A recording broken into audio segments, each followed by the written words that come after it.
My name is John Echeverria. I'm a professor here at the law school, and it's my pleasure to be the moderator for the afternoon sessions. I just want to take a moment before we get started to acknowledge Kinman Roth, if he's in the audience. Is Kinman here? Kinman is a former dean of the law school, a longtime professor here and the head of our Land Use Institute, and also Peg Elmer, who's known to many of you, who's a senior fellow in the Land Use Institute, who both contributed to this symposium. I also want to thank Janet Milne, who's the advisor to VJEL, the official faculty advisor, and put an enormous amount of time into guiding Tom from error, although Tom has been the engine, along with Rob Reagan, in making all this happen. And I couldn't be happier with the outcome. I, as I mentioned, had to teach a class earlier today, so I missed part of the morning's proceedings, but what I saw was terrific, and we hope to maintain that standard this afternoon. This panel, the first panel of the afternoon, is entitled Alternative Approaches to Land Conservation, and we have three distinguished speakers, and I'll introduce all three of them, and then we'll just walk through the panel. The first is Jane Diffley, and the most important thing to note about Jane is this is the first time she's ever done a PowerPoint presentation. Pretty exciting. She is not a lawyer, and many of you will be pleased to hear that.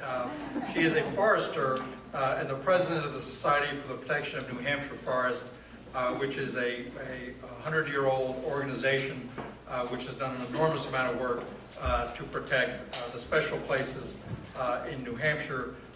Jane is now leading an effort called the New Hampshire Everlasting, an effort to greatly expand the number of acres of conserved lands in the great state of New Hampshire. Our second speaker is Robert Berg, who is a vice president and general counsel of the Open Space Institute, a New York-based conservation organization that does work all over the country, East Coast, we say, a lot in the Northeast, but down in the southern coastal areas as well. He is the chief lawyer of this organization, which focuses on land protection. He has distinguished himself in his work in preserving the Shawanigan region of New York State. He has a law degree from Cornell Law School and an LLM in tax from NYU Law School. And then finally, we'll be hearing from Robert Liberty. Robert Liberty is a land use expert. He's also very funny, and it's very rare that you can say the words land use and funny in the same sentence. So it's a great pleasure to introduce Robert. He is the leader of the land use bar and the land conservation community in Oregon. He served for many years on the staff and as the leader of Thousand Friends of Oregon. He also served in Congress as counsel to Congressman Earl Blumenauer, who is the leader in Congress on land use issues. More recently, he served as an elected member of the Portland Metro Council, which is the only elected metropolitan government we have here in the United States. And he is now the director of the Urban Sustainability Accelerator at Portland State University. So with that, we will proceed first with Jane.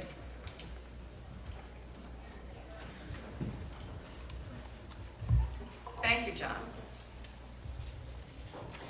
It's always great to come across the river and to be in Vermont among old friends and new, and especially Janet Milne, who used to be on the board of the Forest Society, and Tom Broderick, who's doing a little work for the Forest Society right now. And I was really happy to see Mark Lapping's presentation earlier where he quoted Robert Frost.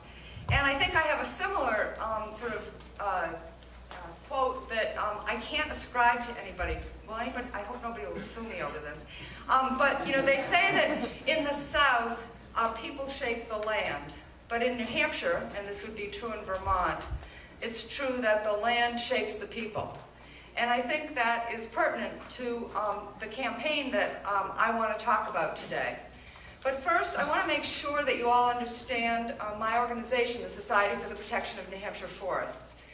The Forest Society, as it's called, has been protecting New Hampshire's special landscapes since 1901. And originally it was founded to protect the White Mountains.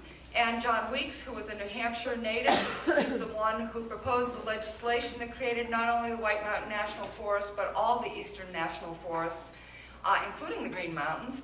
And it was his leadership and our collaboration with the Appalachian Mountain Club and many others that got the Weeks Act passed. So that was our beginnings. We are a land trust. We're a forestry organization. We own land. We have over 100,000 acres in conservation easements. And we believe that forestry is an integral part of conservation, because in this part of the country, being able to manage your land and harvest a little timber allows you to pay your taxes. It might help you send your kids to college. It's a way that people retain their land in open space. So we've been great partners with our state departments for parks and forestry, the Department of Environmental Services. And as a conservation organization, I think we have built a reputation of being able to work well with others, and often to form consensus around how to solve problems and also how to take advantage of opportunities. And key to all of our operations is our mission statement, which is to perpetuate the forests of New Hampshire by their wise use and their complete reservation in places of special scenic beauty. If that language sounds a little old-fashioned, that's because it came out of a mission statement from 1904. We might use the terms sustainable forestry and wilderness protection these days, but we see those two things as different sides of the same coin, and that mission statement still guides us almost 100 years later. So land conservation in New Hampshire, and I think this is also true in Vermont and probably in Maine, one of the sometimes missing elements of thinking about land use planning is land conservation. Land is often seen as vacant, or I think Mark, it was this morning, talked about barren lands, or one of the speakers did. And it's thought of as somehow being unproductive and just kind of waiting for development. And good planning and zoning can be very helpful, but it's also not permanent. And in rural New Hampshire, zoning is somewhat unpopular. And in some communities, you know, we don't want anybody telling us what to do with our land, or anything else for that matter. In some communities, land conservation is also viewed with some suspicion. It's considered limiting, especially if the federal or state government is involved with, in any kind of way, whether that's financing or anything else, because people are nervous that the management will then be restricted and that traditional uses will be at risk. Things like logging and hunting and snowmobiling, those are concerns for people in the rural parts of our state. So essentially, the approach in New Hampshire, in areas where these attitudes are prevalent, has been to respond to a very specific threat. So in northern New Hampshire, that includes the Connecticut Lakes Headwaters easement, which was similar to the Champion Lands project here in Vermont. When the lands were sold, came out of those integrated forest products companies, we protected 171,500 acres because there was this threat. Nobody quite knew what was going to happen to that land. And so everybody in New Hampshire came together, citizens, organizations, government. There was a group headed up by then Governor Shaheen and then Senator Gregg, who came to consensus about what kind of conservation should happen. And a forest legacy easement was put on those lands. 25,000 acres went to New Hampshire Fish and Game. But that was resulting from a threat. So our strategy as an organization has been to work with private landowners using conservation easements that keep land in private hands.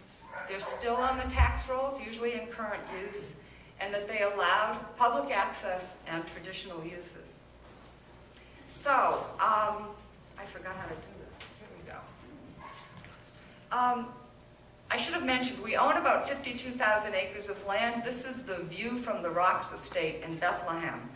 And it's pertinent because that nice little power line that goes through the middle of the view with the presidentials in the back is the right-of-way owned by the Public Service Company of New Hampshire. Those towers are about 65 feet tall, so they're not as tall as the trees. And in the background, you see the outline of the presidential range. But the latest threat in New Hampshire has been the proposed Northern Pass project. The Northern Pass project is a joint effort between Northeast Utilities, located in Boston, and Hydro-Quebec. Public Service Company of New Hampshire, out of Manchester, New Hampshire, is the statewide face of this project. And it is a proposal to bring hydropower from Quebec across 180 miles of New Hampshire so that it can go into the grid for use in southern New England. These towers, it's 1,100 towers that are being proposed. They would be 85 to 135 feet tall, and they would impact the treasured landscapes, not only of the northern part of our state, where there is no right-of-way, but all the way south and through the entire state. I want to emphasize that this project is a private, commercial, elective transmission project. So the Forest Society had great debates with our Board of Trustees, and we early on agreed to oppose this project as it has been proposed. That doesn't mean that we object necessarily to power being brought from Quebec into New England, but this project is absolutely, from our perspective, a loser. The first reason that we opposed it is because we have both a legal and an ethical duty to protect the lands that are already conserved in New Hampshire, like the earlier picture that I showed you from the Rocks Estate. We have 3 other reservations that are within view or that this project would cross, and numerous conservation easements, not only ours, but those held by the state and those held by other land trusts within the state of New Hampshire. Secondly, there's no real benefit of this project to the state of New Hampshire, in spite of the claims to the contrary. And third, we wanted to stand with private landowners and local communities, including 30 towns who voted at town meeting to oppose this project going through their communities. So, how to go about this? This is a well-financed project. We think it's financed by Hydro-Quebec. While we're a relatively well-off organization, we don't have billions of dollars to spend on this thing. But we started something called Trees Not Towers, and this is a campaign to stop this project as it has been proposed. I'm not sure that Trees Not Towers represents an alternative approach to land conservation, but rather it represents a use of land conservation as an alternative approach to broader policy and land use objectives. In case, it's kind of hard to see this map, but you can see that the line that goes through it to the west, that comes through Vermont, is an existing high voltage direct current line that comes from Hydro-Quebec down through both Vermont and New Hampshire. And to the east of that are the proposed routes that Northern Pass has talked about. So, having decided to oppose early on this project, we began a major advocacy effort in March of 2011 in advance of Department of Energy hearings. The reason for these hearings is because there's a presidential permit required to cross the international border into New Hampshire. And I brought this picture, not you've all seen pictures of hearings and town meetings, but you'll notice all the orange vests. These are folks from the North Country, and they are opposing Northern Pass, not because we organized them. This was a grassroots effort. They call themselves the Orangistas. And we always loved having them turn out at these meetings because they cared so deeply about the landscape where they live. We also worked closely with our conservation partners at the Appalachian Mountain Club, the Conservation Law Foundation, the Ammonoosuc Conservation Trust, the Nature Conservancy, and Conservation New Hampshire. The next thing that happened was we had been working for 10 years to get conservation easements placed on the lands surrounding the Balsams Grand Resort. How many of you have been to the Balsams? It's one of the grand old hotels in New Hampshire that has a lot of land around it that was formerly owned by the Tillotson Corporation. We started to raise money. We raised $850,000 in 5 weeks to buy this conservation easement, totally through email and the web and all electronically. Northern Pass attempted to go to the Attorney General's office to interfere with that transaction because they wanted to buy a right-of-way through it for their transmission line. Next, we had a discussion about property rights, and House Bill 648 denied eminent domain via a nonpartisan advocacy. This is an ad that we put in a lot of papers in New Hampshire.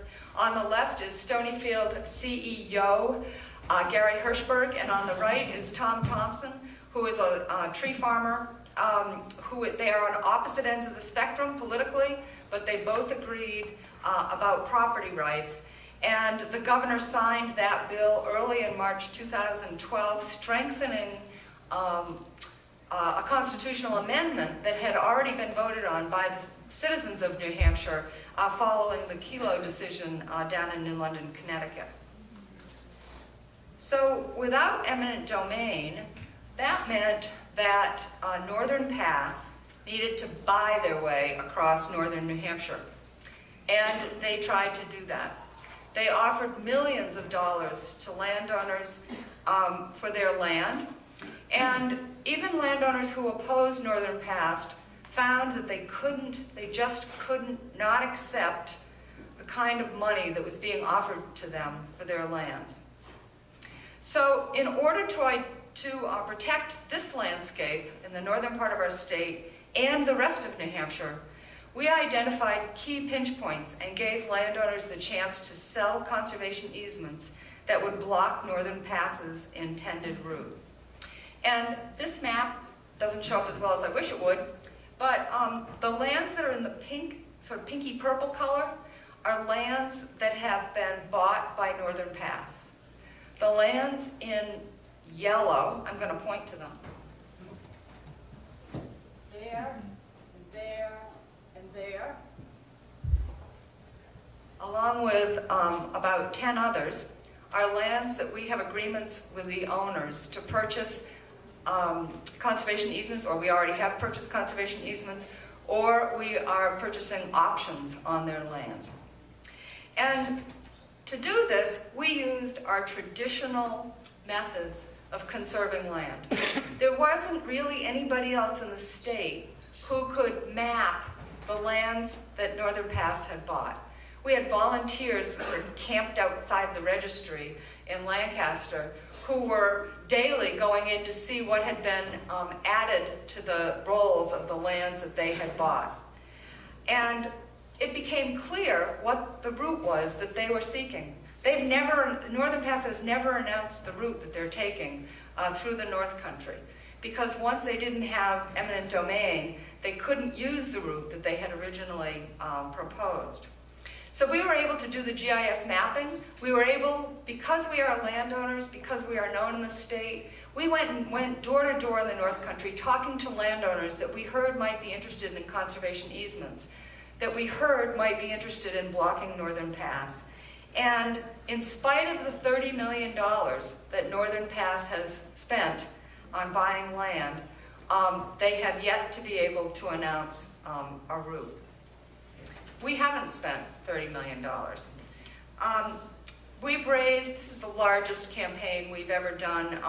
To date, we raised, oh great, I'm going to do that, $1.9 million. Oh, I do? Oh, okay, I can't give you time.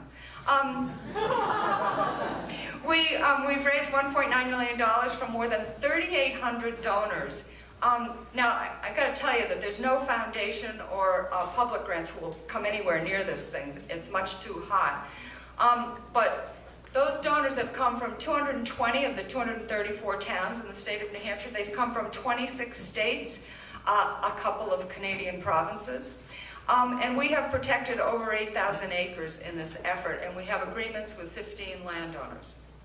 So we have used very traditional land protection core competencies of our organization: GIS mapping, landowner relationships, our capacity to do outreach through the media, our development capacity, the ability to raise money, and engaging statewide to protect a region as well as the whole state, because people in New Hampshire and visitors who come to New Hampshire really care about the landscape. And we've been able to move quickly and use options as well as easements to protect some of these lands. Northern Pass has opposed our efforts at every turn, and we're unaccustomed to having such an aggressive entity oppose and try to actively stop us from what we're doing. But we continue to move forward. And I think I forgot, oh yeah, I forgot one of these. So I want to go back to what I said in the beginning, is that sometimes in these rural areas, planning and zoning isn't looked on well. Sometimes land conservation creates some skepticism.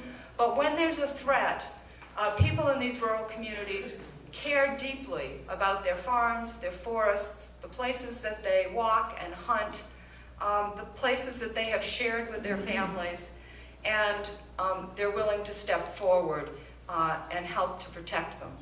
And because I'm in Vermont, I had to have a picture of a cow. So there you go. Thank you.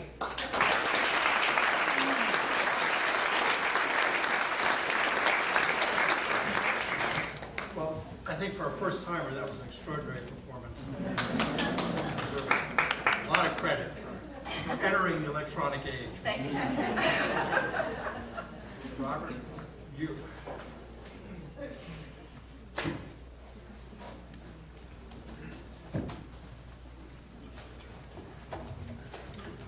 Thank you, John.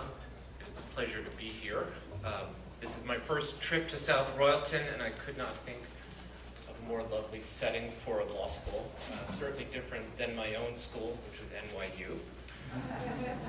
I grew up on Long Island in the 1950s and developed a deep, abiding love of the landscape, and at the same time witnessed the wholesale destruction of that landscape. This led me to later become a forest ranger for the Mohonk Preserve, which is New York's largest land trust. I later became the vice president and general counsel of the Open Space Institute, which I've had the honor of serving for the last 23 years. OSI is a regional charity. It's based in New York. It protects scenic, natural, and historic landscapes. Founded in 1974, it's protected approximately through direct acquisition 125,000 acres of land in New York State. We also have a conservation finance program, which through a revolving loan fund and grants has protected another 2.1 million acres of land, all the way from Quebec down to South Carolina. All of our work is directed by a consistent conservation strategy. It emphasizes permanent protection of the landscape, and it emphasizes protection on a landscape level scale. In theory, each discrete transaction represents an effort to align the pieces of the landscape puzzle and prevent fragmentation. We're not always successful. Our primary work is in the Adirondack Park, a 6 million acre assemblage of private and public lands. It's the largest park of its kind in the United States. The Catskill Park, the Hudson River Valley, the Shawangunk Ridge. If any of you are rock climbers, you're familiar with the gunks, as we affectionately call it, and the Hudson Highlands. Our funding comes from a variety of sources. The largest is an internal endowment created in 1984 by the founders of Reader's Digest. This endowment currently holds approximately $200 million, and we generally spend about 5% of the corpus each year protecting land. Other sources of funding are private foundations, sales of land to government agencies, and private donations. The tools we use are varied and eclectic. They include direct acquisition of land, conservation easements, including working forest easements, agricultural easements, and scenic conservation easements. Our most recent tool, rapidly becoming my favorite, which I'll talk about more later, are lease-to-own arrangements with young farmers. We have tinkered, not terribly successfully, with conservation development, and we've tried zoning. I'm going to briefly talk about each one of these tools and the advantages and disadvantages of each one. Conservation easements, I'm sure all of you are familiar with. They are legally binding agreements between a landowner and a qualified entity like a land trust. These easements permanently limit the use of real property in order to protect specified conservation purposes. They not only protect open space values like wildlife habitat, ecology, and forest beauty, but they also protect economic and community benefits as well. OSI is one of the larger holders of conservation easements in the United States. We have a portfolio of approximately 400 easements encumbering about 50,000 acres of land. This portfolio we started to accumulate back in 1986 and covers extensive landscapes in the Hudson River Valley, the Adirondacks, and the Catskills. The easements generally fall into three categories, as I said: scenic conservation easements, agricultural easements. These are designed to maintain agricultural land in active production by removing development pressure. These easements also prohibit practices which would damage or interfere with the ag use of the land. OSI has protected 49 farms, totaling a little over 14,000 acres, in 5 principal areas: the Rhondda and Walco Valleys of New York State, the Hudson River Valley, Essex County, over on the west side of Lake Champlain, and Columbia County. Our funding comes from a variety of sources, including the New York State Department of Agriculture and Markets, the federal government, OSI's internal endowment, and private capital. We've found ag easements an excellent tool for landscape level protection, but of course they do not guarantee the continuation of farming. A recent tool that we've come to, which we're new at, are lease-to-own arrangements with young farmers. Over the past 2 years, OSI has partnered with the Locable and Sustainable Food Movement to learn how land trusts might effectively help farmers conserve land. What we have learned: first, access to land is a critical challenge for early stage farmers. 2, there are significant resources available to farmers to acquire land, such as farm credit or the Farm Services Agency. These resources are not available to farmers in their first few years of operation. Because of this, we've launched a lease-to-own tool to support young working farmers. It's really an adaptation of the buy, sell, protect model. How it works is, 1, we identify a landscape that we already want to conserve, i.e. for scenic purposes. 2, we partner with an organization to identify a young farmer who has a demonstrated technical proficiency for farming and a personal commitment to a career in agriculture. We match up that farmer with a piece of land that OSI has purchased. We then enter into a leasehold agreement with that farmer. It's a 5-year lease. It also grants the farmer the right to buy that farm for a 5-year period. The rent is determined by approximating the payments the farmer would have made if they had to borrow in order to buy the land, reflecting the easy value of the land, of course, plus the annual taxes. The option price for the farmer is the fair market value of the land minus the value of the conservation easement, and a portion of each rent payment made by the farmer over the 5-year lease is credited against the purchase price. This allows your farmer to build equity in the property. The farmer lessee has to assume all responsibility for maintaining the property. The pros of the arrangement: 1, it secures land for new farmers at an initial expense that feels close to what they would pay if they had rented the property.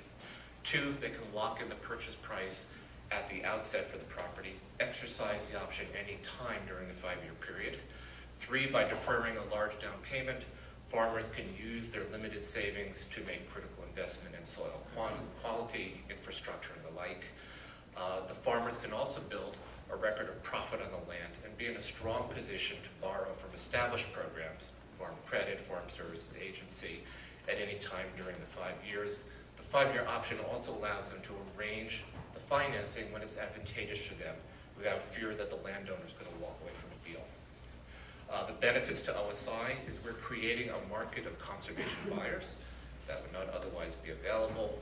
The overall subsidy provided by OSI is not terribly different than what it would be in the traditional buy, protect, sell model.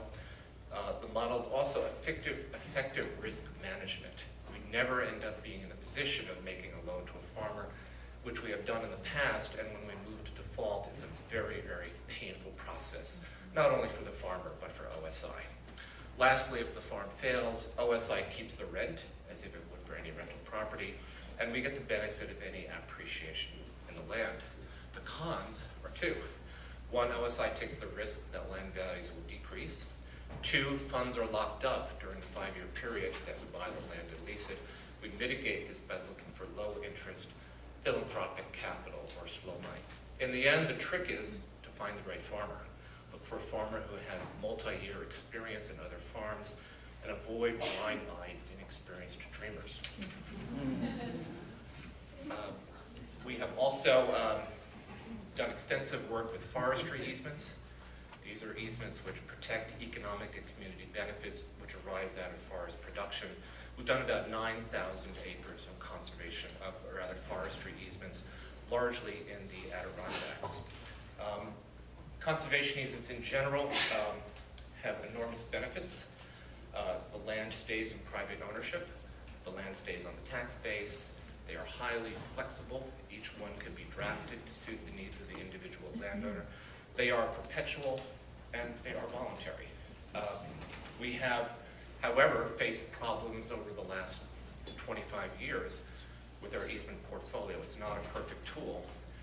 Some of these problems are germane to New York law, but one is in New York it is not clear that the tax foreclosure of a conservation easement leaves the conservation easement unaffected. Several counties have taken the position that a farmer who is delinquent in his taxes, when the county takes the property through an in-rem foreclosure, they often join the land trust and take the position that they will wipe out the conservation easement. This puts OSI in the awkward position of having to step in, pay the taxes, and then try to get reimbursed by the farmer, or run the risk that the conservation easement will be extinguished. We've also had enormous problems over the years with subjective criteria in conservation easements. Our drafting has evolved over the years. We've learned from our errors, but we're now better at using objective criteria rather than subjective criteria in conservation easements. Our early easements would say, for example, that a structure had to be built in the Vermont vernacular, and no one knows what that is. New York law also lacks clarity on the local real property tax benefits of conservation easements. We have a partial fix in a statewide conservation easement tax credit for owners of properties who have donated conservation easements, but it's not a perfect fix. When you have an extensive portfolio of conservation easements, and we do have 400, it is a substantial monitoring and enforcement matter. We had, in 26 years, we've only had one conservation easement go to litigation, but it cost us $110,000 to resolve it. We luckily got a favorable decision. Lastly, of course, many conservation easements are donated, but a significant amount are purchased. The cost of this can be prohibitive for organizations without significant funding or endowments. Incidentally, OSI has just published a very helpful booklet entitled the Easement Revitalization Guidebook. It is available on OSI's website for free, and it outlines the how to deal with troubled easements held by land trusts. I highly recommend it. As I said, we've also tinkered with conservation development, but we've shied away from this for a variety of reasons. We have also relied upon zoning to protect important landscapes. This is an enormously powerful tool with two huge limitations, one of which is zoning is subject to political pressure, and we have achieved huge victories in specific towns in New York State in enacting zoning that we like, only to find that within 2 years it has been substantially amended or repealed.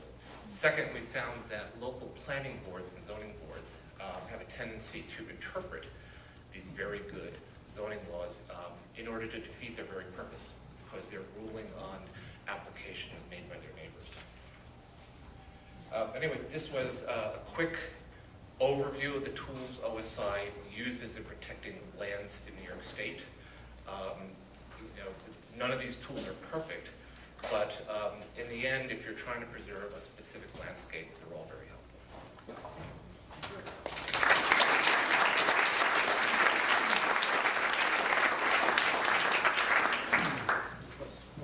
so succinct that Liberty, you can drone on and on. I don't want to be associated with the drone program.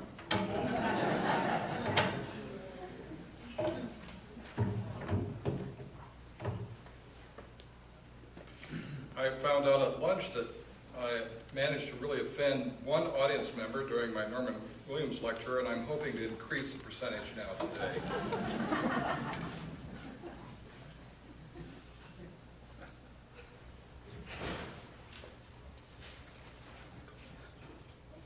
Thank you for having me here, and I also want to thank my employer, Portland State University, the Urban Sustainability Accelerator Program, for allowing me to take a little time off from my day job.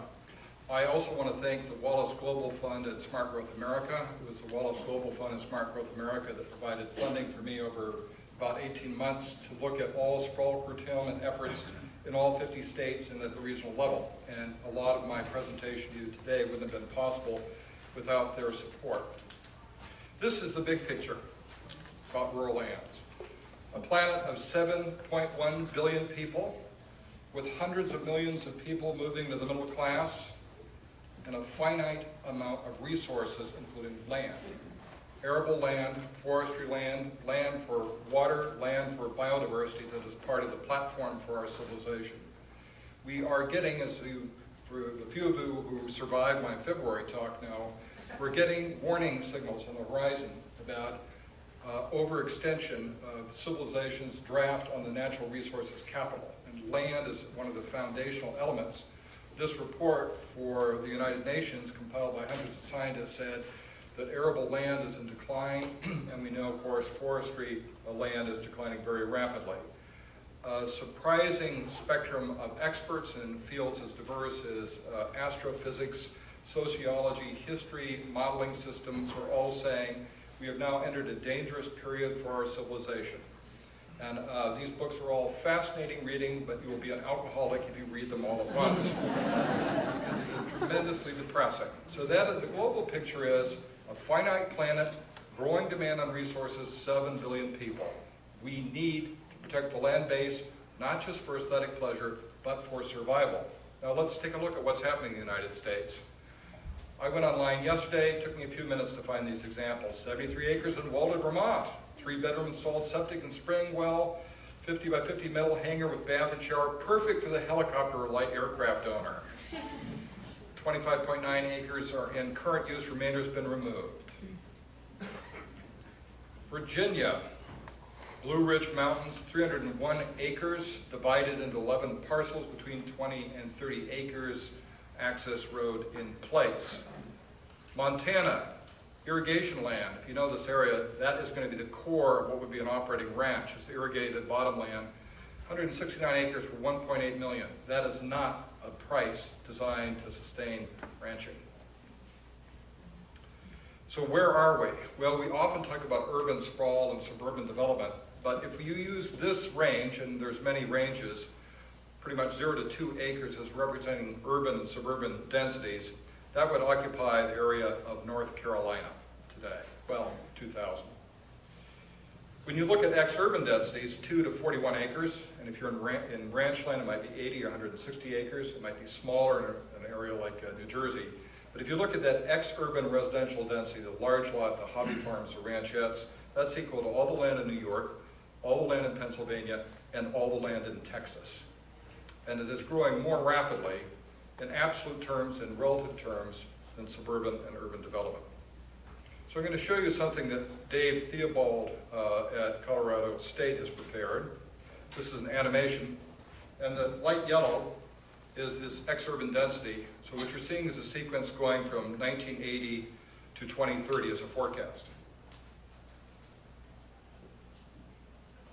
A little hard in a bright room, but what we're seeing is a tidal wave of ex-urban development, extremely low density, very high impact in the environment on taxpayers, and something that I think is dangerous to our future. So, let's see, is this rolling again? So what can we do? Well, I've already mentioned alcoholism as one alternative. For the rest of us, we've got to come up with something more constructive. So I'm going to give you some examples of 3 different approaches. Now, the world is much more complex than I'm going to present, and in my paper it is much more complex. But let's take an example of a strategy in Florida of purchase of land and conservation easements, in New Jersey of transfer of development rights, and in Oregon, farm, forest, and rangeland conservation zoning. And what are the merits, strengths, and weaknesses of each of these? Well, let's start with Florida. Florida's Florida Forever program has been described as the most ambitious conservation program on the planet. $300 million a year to either buy land and put it in public ownership or to buy conservation easements. $300 million a year. So in a report that came out in February, between July 2001 and February 2013, $2.87 billion were spent to protect 683,000 acres. That's pretty impressive until you realize that at that rate it would take 463 years to preserve the remaining private rural land in Florida. The land, or the Housing and Conservation Trust Fund in Vermont, which is a model, sincerely believe it is a model for other states, after 25 years has protected a substantial amount of land. But it would take another 300 years to preserve the remaining rural lands in Vermont. The Land Conservation, or the Land Conservancy Alliance, has national data, and they talked about 47 million acres protected so far. At the current rate, about 2.3 million acres a year. In 100 years, we'd be able to protect as much land as already in ex-urban sprawl. So what are the strengths and weaknesses? One, and Bob's mentioned this, it's voluntary. There's a low level of controversy. It's not without controversy, but it's much less because it's voluntary. Permanent, question mark there. I mean, every time I hear about this, I have some more doubts, but it's more permanent than most things. It's very expensive. When it's not supported by private philanthropy, it's subject to taxpayers' willingness to fund. And the area conserved is limited. So what I want to make very clear is thank goodness for the land conservancies around the United States for preserving all these precious lands. It's hard to imagine where we'd be without their effort. It's just that it's a tool that's very expensive and has limited scale. It's not a criticism of land conservancies, it's a reality about the cost and how we treat land in America. Let's move now to New Jersey. Well, we don't actually have to move there, but let's discuss New Jersey. The Pinelands is 1.1 million acre area that's identified both nationally at the state level, and in some ways a little bit of an analogy to the Adirondacks. And you can see it's a significant chunk of New Jersey. And there's been a multifaceted effort to protect lands there, and I'm actually going to talk about a small part of it, which is transferable development rights. How many of you have not heard the term transferable development rights? Everyone has heard this. It's obviously Vermont. So the amount of the largest program in the United States is in King County, Washington, where Seattle's located, is 91,000 acres. This area is about 56,000 acres that's been protected. It's been long enduring, and they developed and polished the system in a way that's very successful. So although the share of the lands that are protected there that are in shades of light green and gray, it's modest, but it's critical areas. And I think it is a very important tool. It has not been widely adopted for some reasons become clear. So it's good in this focused way of providing effective conservation protections. Purchase of development right, it's very similar to an easement. There's some legal distinctions. This combination of voluntary and mandatory provisions, so there's a requirement that they participate in the system, limits the controversy over property rights. Now, it's not really property rights, it's development expectations. Those are different things. Most people's minds are the same. It's less expensive than buying conservation easements as a sole strategy, because you're harnessing the development potential in an area and transferring that value into the conservation from the areas to be conserved. Similar problem though, limited area protection, and it is complicated to administer, and people, until they've developed some expertise, don't know how these things really work. Oregon. Oregon's approach is zoning. We have we have rural zoning and state statute. It looks exactly like a zoning ordinance. Here's the zoning in Oregon. The white are national parks and tribal lands. The green, dark green is forest conservation zoning, the light green is farm and forest zoning, and the yellow or beige is farm and rangeland zoning. Now, as you know, a lot of Oregon is public land, about 58%. So I did a little overlay here. Well, forget that.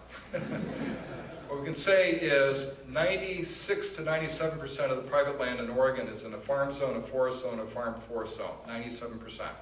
How big is that? It's about equal to Maine plus half of Vermont. So we're talking about 28 million acres. Now, what's the level of protection?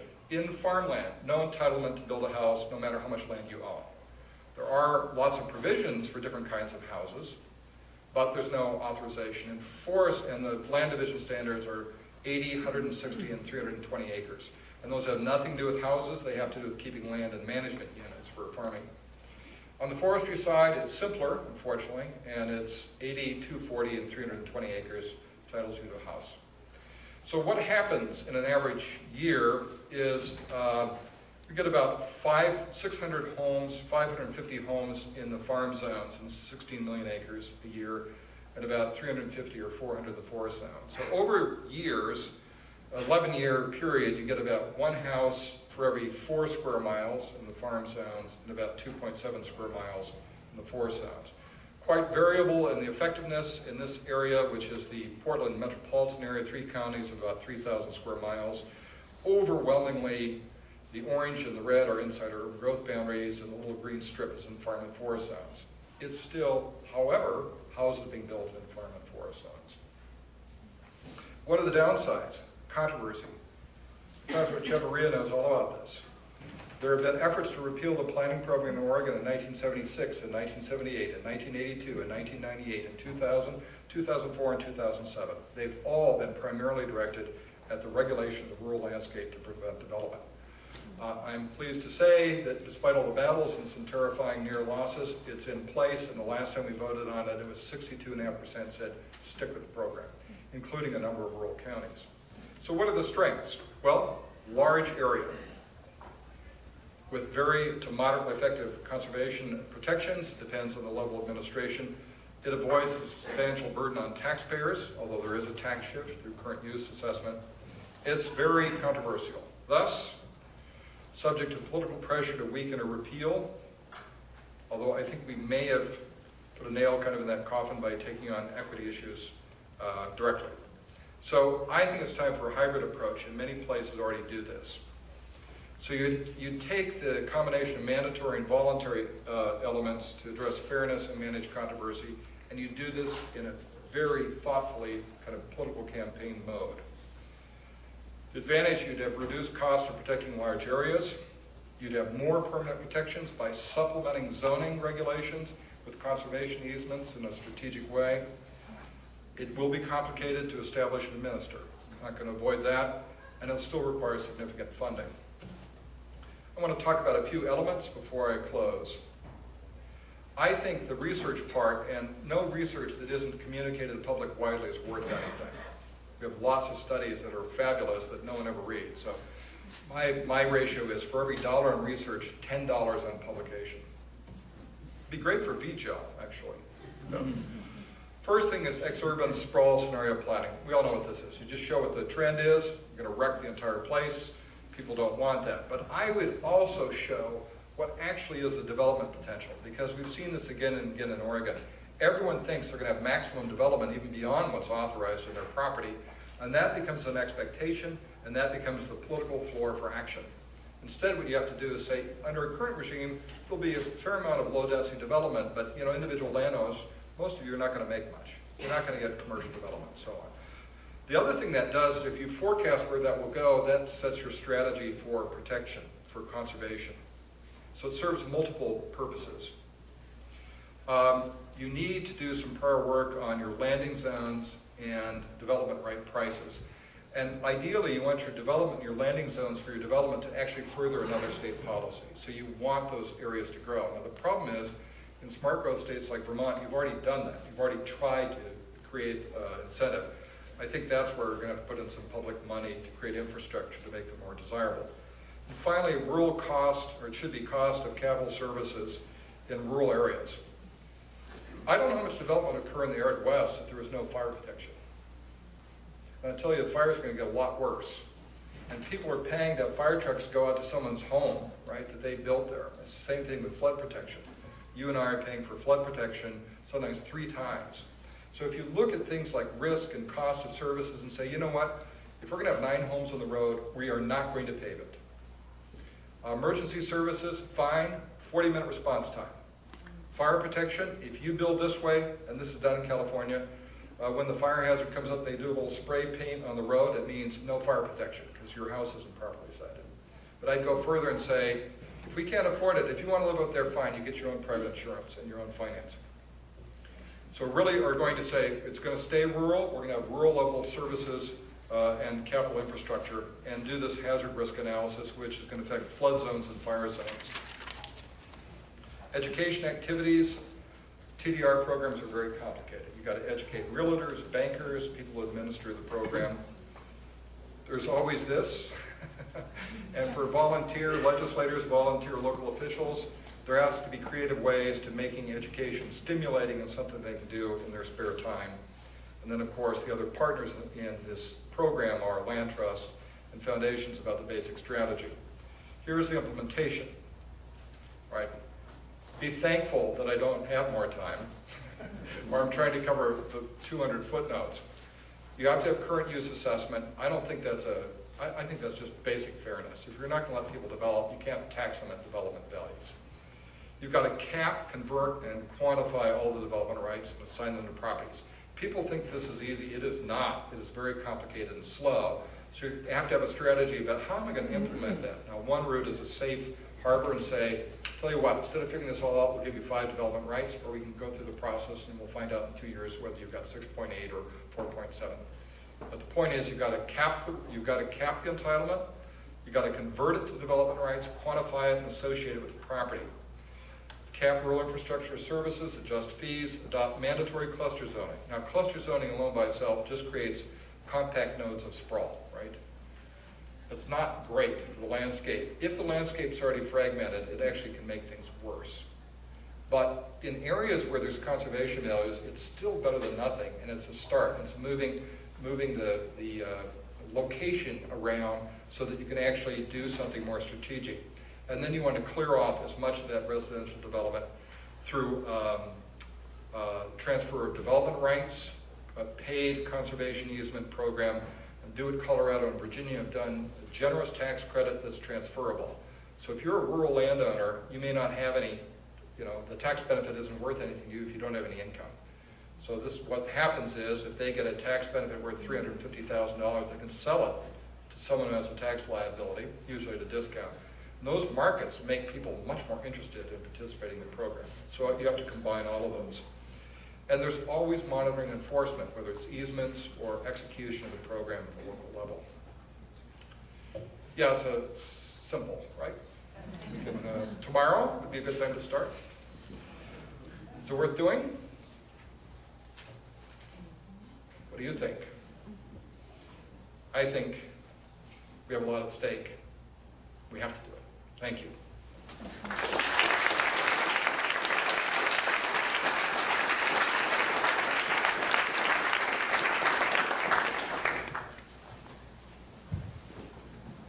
Well, as the moderator, I just want to repeat 3 times the best line of the day. No research that is not widely publicized is useless. Again, if you missed the point, no research that is not widely publicized is useless. Research that is not widely publicized is useless. The second thing I wanted to do is pick up on a totally non-controversial topic, and that is the question of the permanency of conservation easements. The first 2 speakers highlighted the point that conservation easements involve permanent protection, and Robert appended a question mark to permanency. So that sounds like it might be worth exploring. Some commentators and observers, and some people, including the members of the land trust community, have observed that particularly in the era of climate change and the shifting range of species and changing precipitation patterns, that judgments we are making today or judgments we made 10, 20, 30 years ago about what areas need to be conserved may turn out to be imperfect or flawed or just simply a mistake 20, 50, 100 years from now. And that the goal of permanent protection is an elusive one. And just aside from that, there's the question of we are all fallible, we all make mistakes, even land trust organizations and conserve areas that don't deserve conservation, that circumstances change, economies evolve, and that we may adopt a different perspective, or people in future generations may adopt a different perspective than we have about what areas need to be conserved, and that perhaps some think we need to think about how to move conservation easements around. We need to figure out how to terminate easements, modify easements. As many of you know, there's legislation moving through the Vermont legislature that would provide for the amendment and termination of easements that, at least when they were established, were ostensibly permanent. So I just thought having provided that totally objective and bland introduction to the topic, I thought I might invite the panel to comment on this issue of permanence. I'm not sure what permanent is, quite frankly. And it's a problem we worry about every day. We have tinkered with term easements, and we've done a couple of 30-year term easements. But generally, we don't favor that. We have been asked whether we would enter into easements that must be renegotiated every 10 years, and we have not done that. We do pay careful attention to the modification and amendment policies in our conservation easements, and more, especially since we have a large portfolio. We see these easements being amended for a variety of purposes, but you underline a philosophic problem that, quite frankly, we have not answered. Well, one thing I'd say, John, about changing circumstances, I expect food prices to go up. So food production has gone up globally as there's been fertilizer applied to land, and we're running out of both land and fertilizer now. I mean, it's pretty obvious what's happening on nitrates, potash, and so on. So I think what's going to happen is, and it's kind of hard to tell exactly, but I think it could happen pretty soon, is arable land will increase in value. There may be less needs to conserve in those areas as agriculture becomes much more lucrative, but that's not universal. And I think that the effect for forest land is less clear.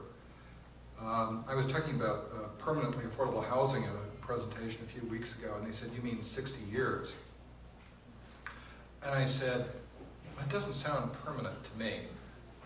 On the other hand, our planning horizon, I think, given what's happening, is I would think that would be an absolute minimum. And if you start tinkering with whether things are actually permanent, the confidence in the entire system can begin to erode. And then I think people are unwilling to engage in large strategic efforts that are based on assumptions like permanence. So, I don't want to be too flip about this, but you know, that great conservationist Woody Allen said that forever's a long time, especially when you get towards the end.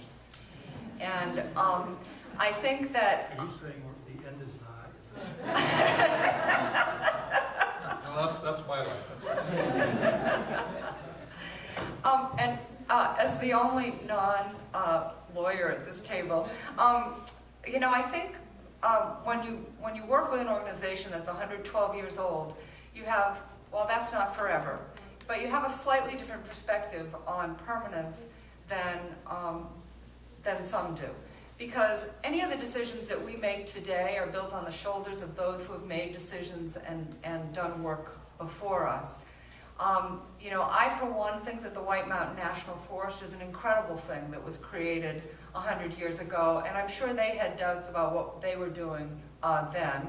I think that those who come after us, we have to trust that they too will make the best decisions for their time, for their age, for their needs, for what's going on during their time, their limited time on this earth. And I think that one of the things about land conservation, which may be different than legal training, I don't know since I'm not a lawyer, but that is you have to have hope. You have to think that there are solutions to these issues. and that somehow we will address all the things that look so challenging to us today. You wouldn't be, one of the things about being a forester is, watching trees grow is like watching paint dry. And you're really thinking that the work that you're doing is going to matter to these trees that are going to grow and maybe be used by humans or animals or just to help keep the climate cool. So I think hope and sort of some trust in the future is important, but we have to build the legal infrastructure to support that, John. Well, we teach hope here. Okay. So we have 12 minutes, so I welcome your comments, questions. This very interesting panel. James? The Vermont Housing Conservation Board was formed by statute in, I think it was 1986, could have been 1987, I'm not sure. And the mechanism that the VHCB uses is to tax property transfers. They tax everybody who sells a house, and then with that they buy conservation easements on farmland to protect farmland, and also to build houses. I think the Vermont Housing and Conservation Board is regarded by the population as wildly successful. Vermont, the people of Vermont, buy 95% of their food from out of state. And my question to you is, what are they conserving farmland for? You're asking all of us or me? Let's start with you.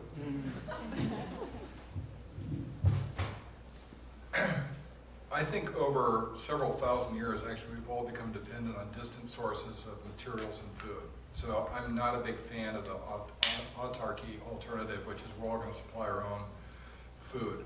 I don't think it didn't work in Roman times. It's not going to work now. I do think it's important for places that have good land to continue to find ways to make it economically viable and valuable. And again, my prediction is areas that have water and arable land, there will be demand for it.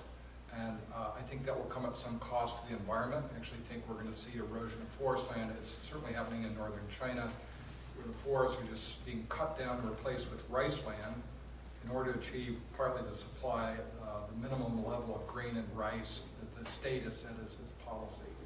But that said, I don't think it's going to work very well for a lot of people in the United States to say they have to have their food from local areas, because it means there'll be a pretty restricted diet in North Dakota.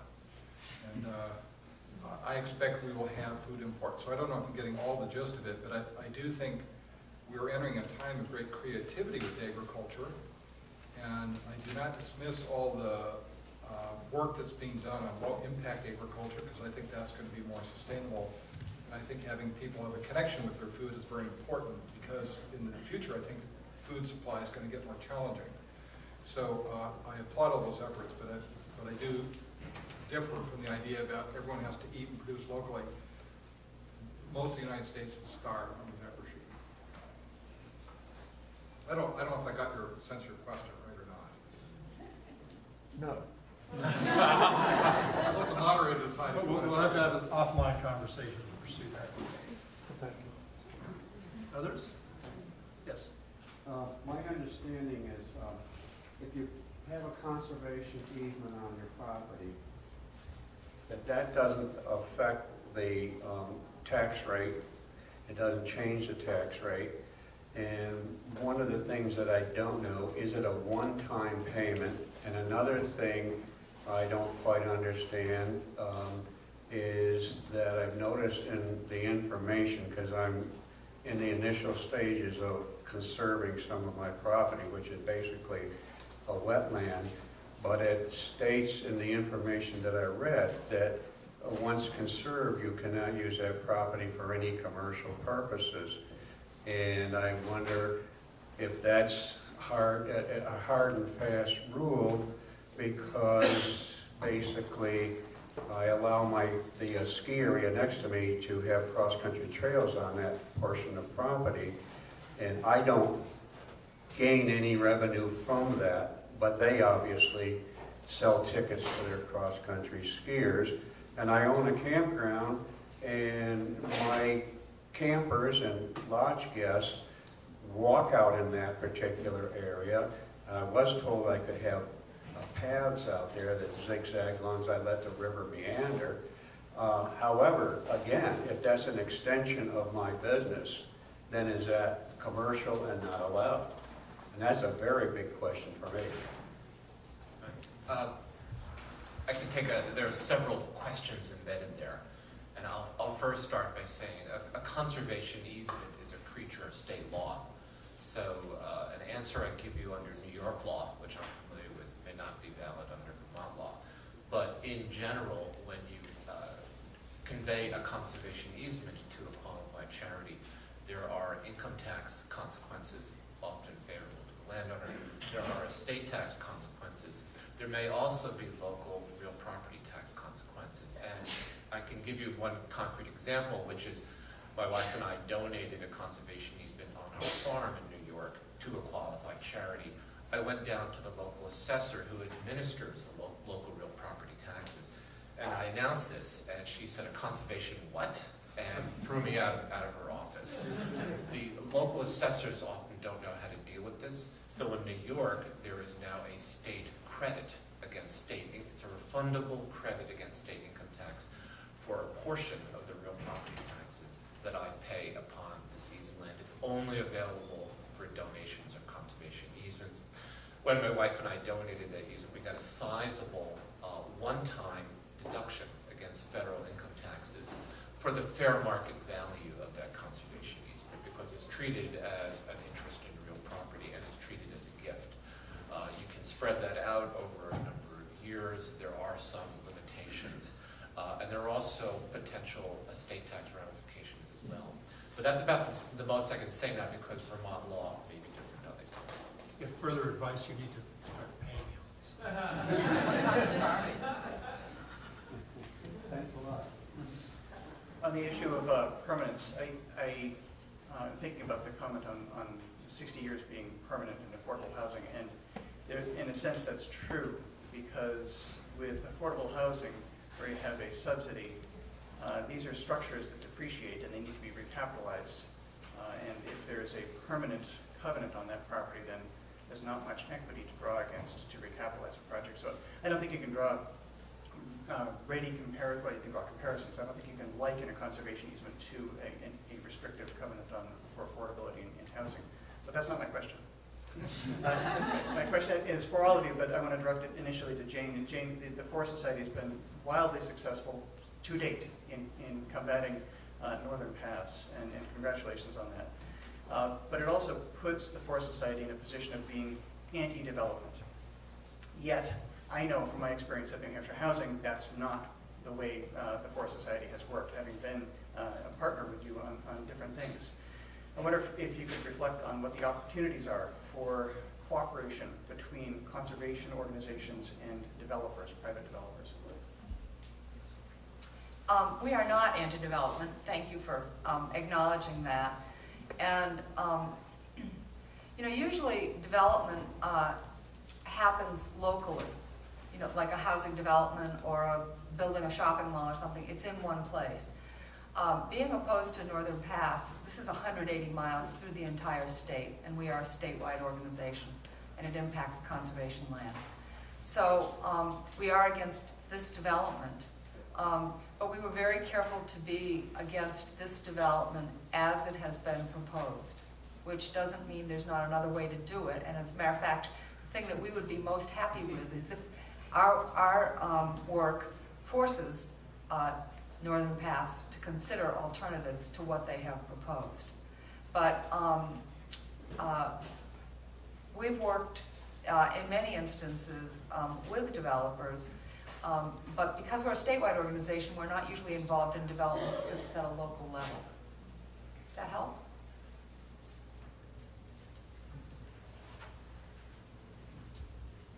The Northern Pass controversy and project is very interesting. And this battle is, to my knowledge, pretty unique. And I suppose the natural question is, this is an awful lot of money and energy going into land conservation with a fairly narrow purpose, which is to stop one important transmission line. You know, I just wonder if you know, couldn't the legislature pass a law and you know, prohibit this? And Talk about New Hampshire. wouldn't that be easier?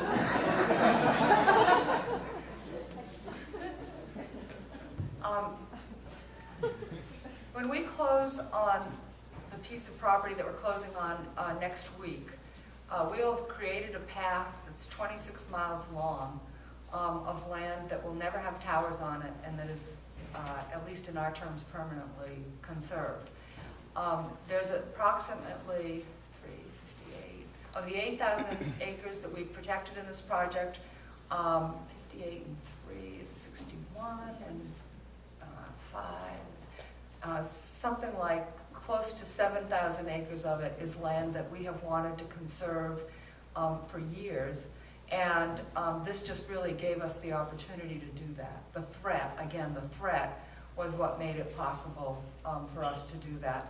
And I wanted to, this has nothing to do with your question, but the title of my talk was Our Roots Are Deeper Than Your Pockets. One of the conservation easements that we bought is on Roddy McCollister's land. It's a fourth generation dairy farm in northern New Hampshire that is actually making a little bit of money or enough money for the family to live on. And it's Roddy McCollister who was offered millions of dollars for his farm, and he's the one who said, my roots are deeper than your pockets to Northern Pass, which gets to the rural sensibility about the land and people's connections to it. Going once, going twice. Stay in your seats because we're going to move on to the